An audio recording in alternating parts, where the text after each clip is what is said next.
Punjabi singer Sidhu Moosewala की 29 मई को पंजाब के मानसा जिले में गोली मारकर हत्या कर दी गई थी और हत्या की जिम्मेदारी गैंगस्टर लॉरेंस बिश्नोई और गोल्डी बराड़ गैंग ने ली थी।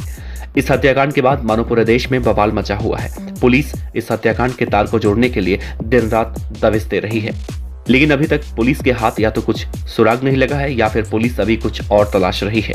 बहरहाल हम बात करेंगे सिद्धू मूसेवाला के उन दोस्तों के बारे में जो वारदात के वक्त सिद्धू मूसेवाला के साथ थे, और अब कहा जा रहा है कि सिद्धू मूसेवाला के दोस्त ही झूठ बोल रहे हैं और इसके पीछे की कई वजहें भी हैं जो सिद्धू मूसेवाला के दोस्तों को सवालों के घेरे में खड़ा कर रही हैं।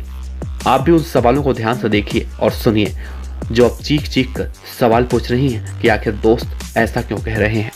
पहला सवाल, सिद्धू मूसेवाला को जब गोली मारी गई तो उनके दोस्तों को क्यों कुछ नहीं हुआ, जबकि थार को आप चारों तरफ से देखेंगे तो ऐसा कोई जगह नहीं बचा है जहां से हमलावरों ने फायरिंग न की हो। और सिद्धू के दोस्त ने बयान दिया है कि वो सिद्धू के पीछे बैठा था इसीलिए वो बच गया, जबकि आप अपने दिमाग पर जोर डालेंगे तो पाएंगे अगर किसी को गोली मारी जाए तो बंदा अपने आप को बचाने की कोशिश में इधर उधर मूवमेंट तो करेगा, और सिद्धू तो ड्राइविंग सीट पर थे तो झुककर बचने की कोशिश तो उन्होंने की होगी, तो फिर पीछे बैठा व्यक्ति कैसे बच जाएगा। सवाल नंबर 2,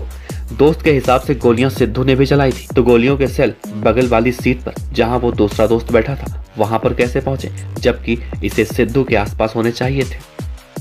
तीसरा सवाल, सिद्धू मूसेवाला चाहे जितनी भी ऊंचाई पर क्यों ना पहुंच गए हों, वो कभी अपनी पगड़ी के बिना कहीं नहीं जाते थे, लेकिन उस दिन ऐसा क्या हुआ कि सिद्धू बिना पगड़ी के घर से निकल गए, और आमतौर पर सिद्धू को लोगों ने पगड़ी के साथ ही देखा था, तो हमलावरों ने तुरंत सिद्धू को 1 सेकंड में कैसे पहचान लिया कि ये बिना पगड़ी वाला इंसान ही सिद्धू मूसेवाला है जो गाड़ी चला रहा है। उसके बाद दनादन फायरिंग करने लगे। सिद्धू के दोस्त ने कहा था कि सिद्धू के पास और गोलियां होती तो जिंदा होता, जबकि एक गोली बराबर वाली सीट पर भी पाई गई है। तो सवाल तो उठता है कि सिद्धू के दोस्त ऐसी गवाही क्यों दे रहे हैं जो तालमेल नहीं खा रही हो। जब एक ही दिन पहले सिद्धू की सुरक्षा वापस ली गई थी और उनके पिता को भी सिद्धू को समझाने की धमकी मिली थी, तो बिना कमांडो के सिद्धू मूसेवाला गए ही क्यों।